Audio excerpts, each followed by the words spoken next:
Fala galera, aqui é Itabalago, de novo no podcast aqui. Pessoal, agradeço muito o pessoal que está interagindo com a gente aí no YouTube, muito obrigado. Axé e muita sorte para vocês aí, tá? E aguarda que tenha um pouco de paciência que a gente está meio que respondendo aí conforme o tempo, tá? Bom, hoje é o seguinte, eu trouxe aqui a minha irmã. Ela é astróloga e ela vai comentar um pouco mais sobre a trajetória dela, de como ela trilhou esse caminho para a astrologia e como é que foi o lance da religiosidade dela. Bom, Adriana, seja bem-vinda. Valeu. É isso.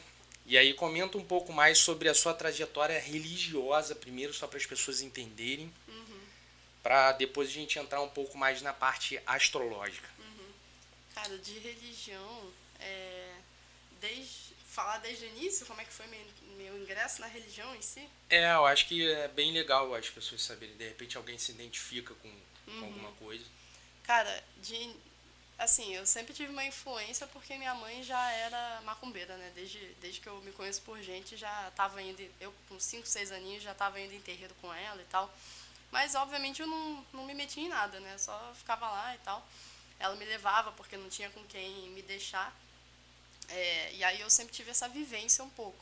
Aí depois de um tempo ela saiu do terreiro, e aí meu irmão, né, começou a ter também a vivência de terreiro, começou a fundar um terreiro e eu comecei a participar junto com ele. E aí desde o início já tive aos poucos essa vivência.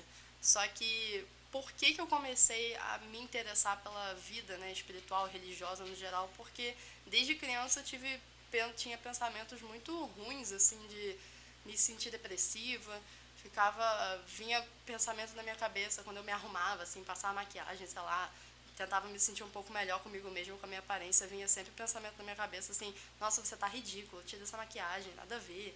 E aí parecia que quando eu tentava me arrumar e me sentir um pouco melhor, eu me sentia pior. E aí sempre tinha um monte de pensamento muito doido, assim, muito, muito ruim na cabeça. E aí com o tempo de trabalho, né, espiritual, de comida na cabeça, muita coisa, muitos rituais, isso realmente melhorou, assim, não tem mais essa questão depressiva de não querer viver, nem nada do tipo, mudei completamente, assim, da água pro vinho. E acho que foi por causa disso que eu entrei no terreiro e comecei a realmente cuidar e dar tanta importância, assim, para essa parte espiritual. Legal. Acho que é isso. Então, e aí, assim, você entrou devido a alguns problemas e tal, foi resolvendo gradativamente esses problemas, entendendo que, pra galera entender também que não é algo imediato, É. né, que a gente sempre fala isso aqui, que não é o passe de mágica que as pessoas buscam isso, então tem um caminho a ser perseguido. E, cara, qual é a relação, assim, é interessante porque você entrou na parte religiosa, mas qual seria a relação que teria com a astrologia? Assim, eu sei que tem uma relação, eu gosto muito da parte astrológica também, acho bem interessante, mas o que fez você falar assim, cara, esse é meu caminho? Cara, primeiro comentando sobre o que você falou de que é uma coisa gradativa realmente, porque eu me lembro de ter começado a trabalhar espiritualmente com 17 anos e hoje em dia eu tenho 27 e ainda tem muita coisa a percorrer. Mas eu já vejo que ainda já melhorou muito, sabe? Só que é aquilo, não espera que você vai num terreiro e de um dia pro outro você vai começar mil maravilhas, vai do nada surgir um emprego, não é assim que funciona. Sim.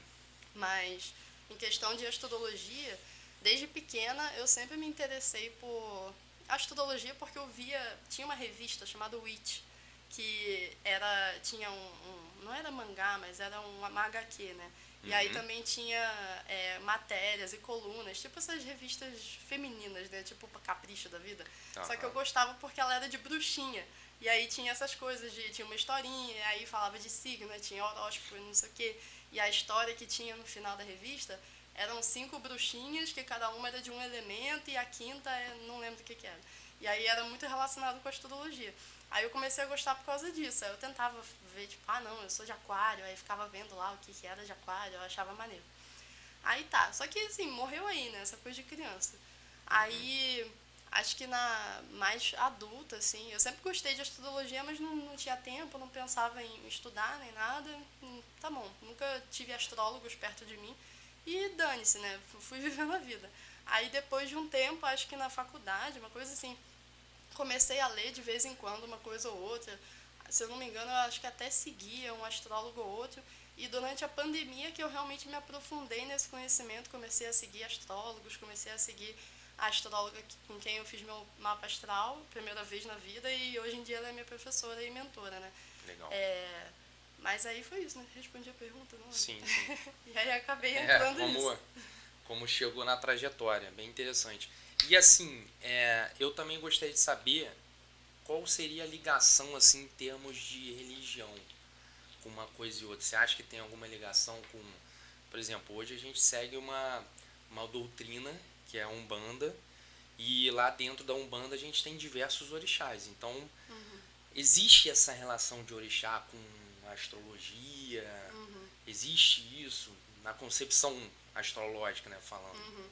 Cara, na concepção astrológica, no consenso geral de astrólogos, eu não sei, mas eu consigo ver uma relação muito clara, porque, tipo assim, religião é uma coisa e espiritualidade é outra.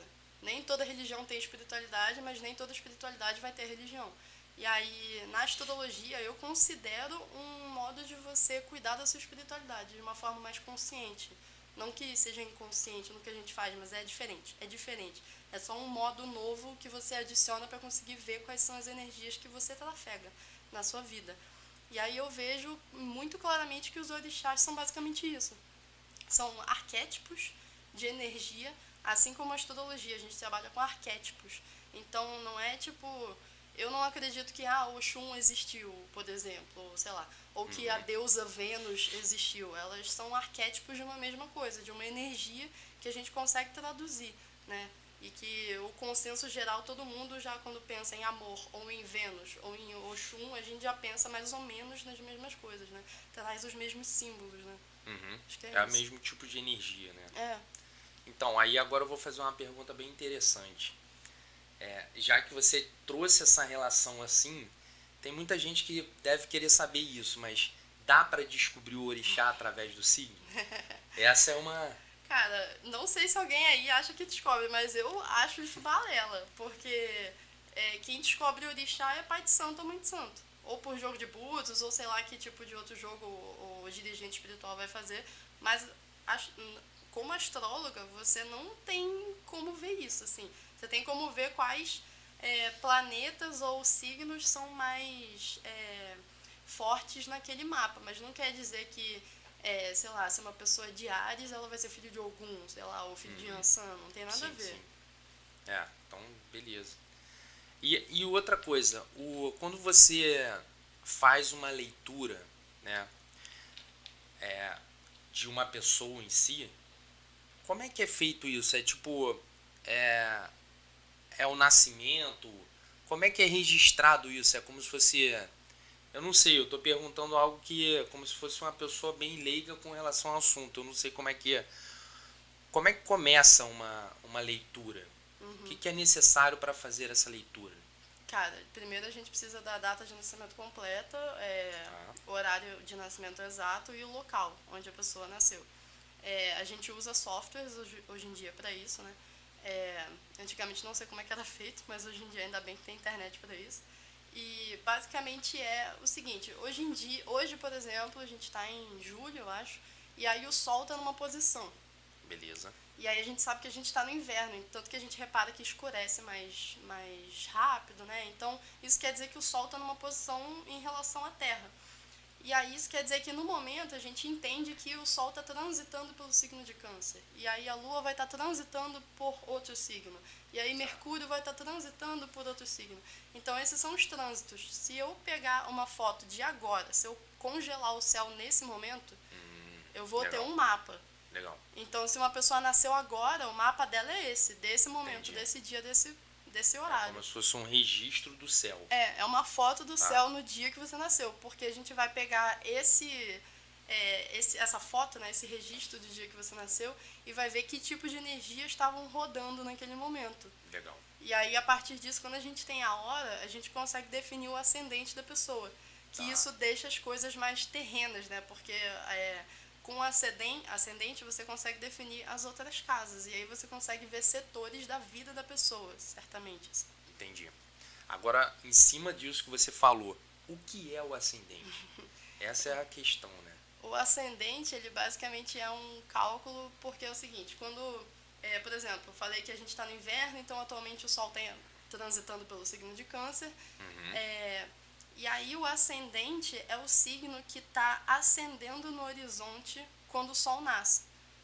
Por isso que o nome é ascendente. Então, assim, por isso que depende de cada lugar, porque tem lugar que em tal época do ano o sol estava nascendo 6 da manhã, o outro estava 5h30, o outro estava 4, sei lá, enfim.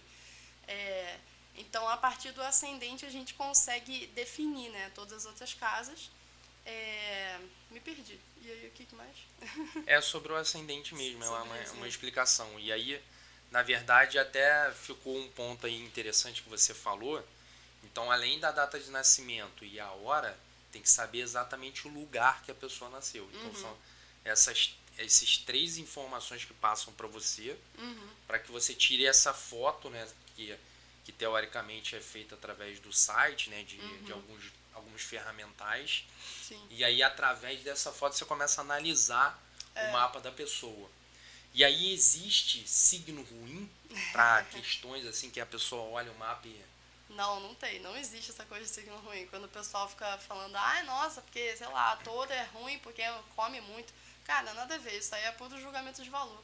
A gente, como astrólogo, assim como o pai de santo também não tem que ter julgamento de valor sobre orixá nenhum, astrólogo também não tem que ter julgamento de valor sobre planeta, sobre signo, sobre nada. Tem gente que tem, mas eu acho isso completamente errado. E além disso, através dessa leitura, por exemplo, você consegue saber se alguém vai ser rico? Cara, então, aí a gente entra também no quesito de tipos de leitura, né? Tem linhas de astrologia.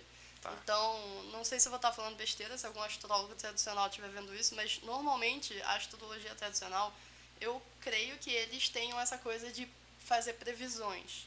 Tá. Então, pode ser que tenha uma previsão de, você vai ganhar muito dinheiro, ou então pode ser que aconteça uma morte perto de você tal dia, não sei, tal dia não, mas tal momento da sua vida.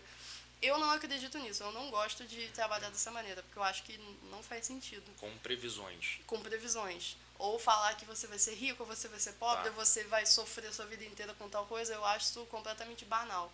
Porque te prende e ao invés de te dar liberdade sobre um assunto. E as energias mudam. Então, não quer dizer... O ideal, assim, o que eu acredito é que você tem que transcender o seu mapa. Não ficar preso nele. Entende? Então, essa coisa eu acho uma leitura muito pobre, você ficar... E terrorista também, né? Ficar falando que... não, você nunca vai achar um amor. Aí ferrou, a pessoa vai passar a vida inteira... Na cabeça dela, ela vai ser negativa. E não vai achar um amor porque alguém falou isso pra ela. E isso aí. Não adianta nada. E falando em amor aí, vamos ver. Com relação aos signos que a gente tem aí. Por exemplo, o meu signo é de peixes. Então, tipo... Será que eu tenho um signo compatível com o signo de peixes? E aquele signo que é o principal aí, sem analisar o mapa, eu conseguiria saber se eu sou compatível com determinada pessoa? Somente numa leitura superficial assim? Cara, quando a gente fala de você é do signo de peixes, quer dizer que o Sol estava transitando pelo signo de peixes. Beleza. Porque todo mundo tem todos os signos dentro do mapa. Tá. Legal. Então, odeio gêmeos. Dane-se, você tem gêmeos no seu mapa em algum momento. Assim, até dá pra gente pensar que, você tem sol em peixes, então peixes combina mais ou menos, combina com, sei lá, com virgem ou com outro signo, com signos de terra, com signos de água, beleza. Dá pra gente ver. Só que é muito superficial, como você falou. Então, não dá pra pensar, tipo, só porque você é pisciano vai se dar bem com um canceriano. Entendi. Não quer dizer, é muito superficial. E uma pergunta assim, cara, eu não me sinto muito pisciano, como as pessoas falam aí e tal, emotivo, aquelas coisas assim. Eu até tenho as minhas emoções, mas eu não sei se as emoções são colocadas em outras questões da minha vida, não sei, mas assim, às vezes pinta essa dúvida, então é fácil de compreender isso somente olhando, eu sou de peixes, eu sou assim. Porque assim, eu não me sinto. Como é que é isso? Por que tem esse tipo de sensação? Isso é engraçado, porque as pessoas gostam de se botar numa caixinha, né? Eu sou de peixes, então quer dizer que eu sou fanfiqueira, eu sou intuitiva, eu sou sonhador, não sei o quê. Muitas vezes as pessoas, como você falou, não se identificam justamente porque tem outras energias no mapa que estão muito mais fortes. Assim como a gente falou que você não é só o Sol, você tem outros signos no mapa, então muitas vezes você tem um monte de outras coisas em outros signos que não tem nada a ver com peixes. Sim. Sabe? Ou que é o oposto, deve ter alguma coisa em virgem que um complementa, então não fica aquela coisa de, é peixe, sou muito distraído, sei lá. Sim, então, sim. eu não tenho quase nada em peixes, tenho só um aspectozinho de nada e eu sou distraída, esqueço as coisas, enfim. Entendi. Agora uma outra questão você falou que tem algumas coisas que você analisa as energias dos mapas. Agora, todos os astrólogos fazem dessa maneira? Todos os astrólogos leem mapa assim como você e como você aprendeu? Cara, não, assim como eu falei que tem, por exemplo, a linha da astrologia tradicional, também tem a linha da astrologia védica, que eu não conheço nada sobre, mas é totalmente diferente do que a gente conhece. Tá. Então, não, se eu pegar um astrólogo contemporâneo, né, moderno, que seria mais ou menos a linha que eu sigo, digamos assim, que já considera planetas como Urano, Plutão, os astrólogos tradicionais mesmo não consideram esses planetas novos. Então, considerando um astrólogo novo, assim, mais ou menos da minha linha, pode ser que ele não inicie uma consulta da mesma forma que eu. Eu, por exemplo, vou exigir que a pessoa venha para consulta com um problema. Porque, tipo assim, o que você veio fazer comigo na consulta? Por que você veio? Por que você tá querendo ler seu mapa, sabe? O que você quer descobrir a partir disso? Você tem uma questão? Você tem um problema? Entendi. Seja amoroso, seja com você mesmo. Mas nem todo mundo segue assim. A maioria das pessoas está acostumada a falar, vou fazer meu mapa. Aí chega no astrólogo, ele ou não é uma consulta de cara a cara, não é remoto, né? Não é uma reunião, normalmente é só tipo um áudio. Não que isso seja ruim, tá, gente? É só porque eu não acho legal. E aí o astrólogo vai ficar falando num áudio, assim, 10 minutos. Muitas vezes não se entende o que ele fala. Não entende, ou às vezes a pessoa não está preparada para ouvir o que o astrólogo vai falar, ou o astrólogo vai ficar falando só, tipo, você é de peixes, você é sensível, não sei o quê, suas emoções são de tal forma, e, tipo, tá só te descrevendo, não tá te resolvendo problema nenhum. Isso eu não acho legal, eu acho interessante mais, tipo, uma coisa mais prática. Por que você veio e o que a gente vai resolver, sabe? Sim. Então, o ideal é a pessoa chegar até você com alguma questão para ser resolvida, para que você pegue e reflita lá no mapa e evolua isso, né? Sim. É interessante. Cara, eu vou ler uma pergunta aqui. Eu confesso que veio uma pergunta até do Instagram. Eu não sou conhecedor, então se eu falar de forma errada, que com certeza eu vou falar, porque essa pessoa tem mais experiência com astrologia do que eu. Então, foi uma outra pessoa que está estudando astrologia que fez essa pergunta para minha irmã. Então, a pergunta é o seguinte, cara. O que são os aspectos trígono, trígono, sextil, oposição e quadratura? Tá, basicamente a gente tem no mapa, a gente tem um mapa, ele é redondo, tem 12 áreas, né? Imagina uma fatia de pizza, né? Dividida em 12 fatias, uma pizza dividida em 12 fatias. E aí os planetas estão espalhados, né? Por essa pizza, digamos assim. Tá. E aí os planetas, eles se aspectam, né? Pensa em... Relacionam?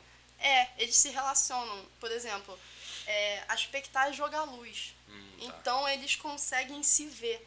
E esses aspectos é como eles se conversam.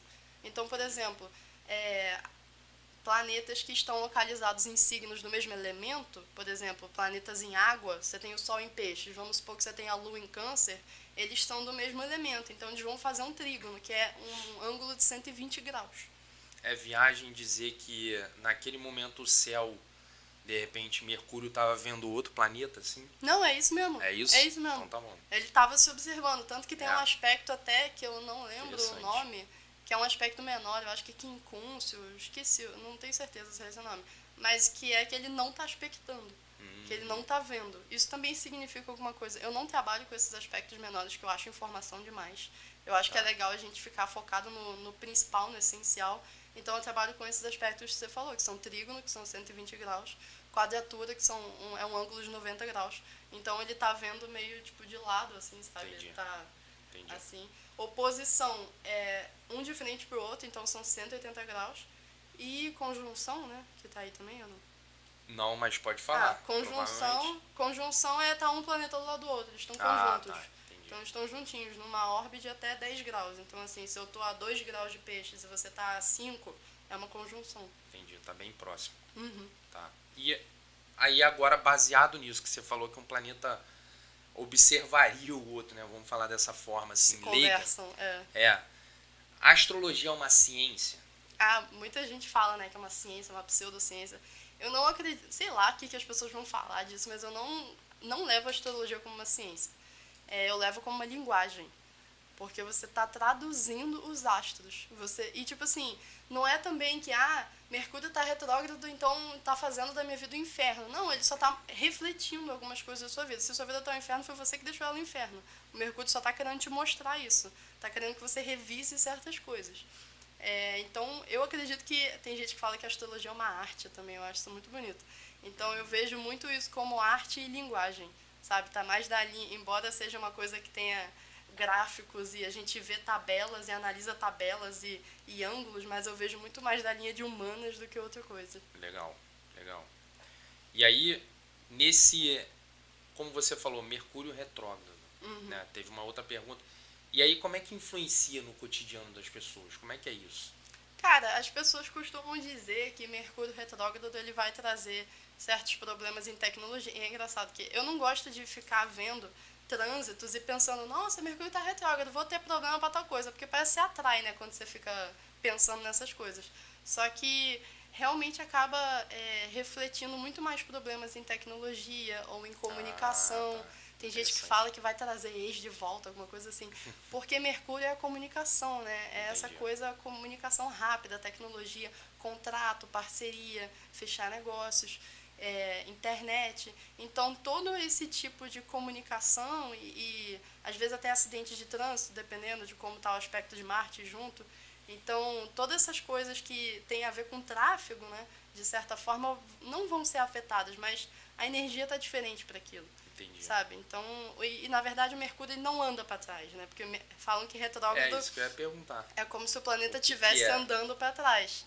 É como se fosse isso, né? Retrógrado do planeta tá andando para trás. O planeta não tá dando ré, porque isso não acontece. Seria uma forma de falar que a energia tá contra. Tem até um vídeo muito legal no Instagram que eu vi que tipo assim, a gente tá aqui na Terra e a Terra tá rodando junto e Mercúrio tá lá também fazendo a órbita dele. Em algum momento, pela física, a gente tem a impressão de que ele tá andando para trás, mas ele não tá de verdade. Tá. Então, pra gente, na Terra, ele tá andando pra trás. Lá em Marte, talvez ele não esteja andando pra trás. Entendi.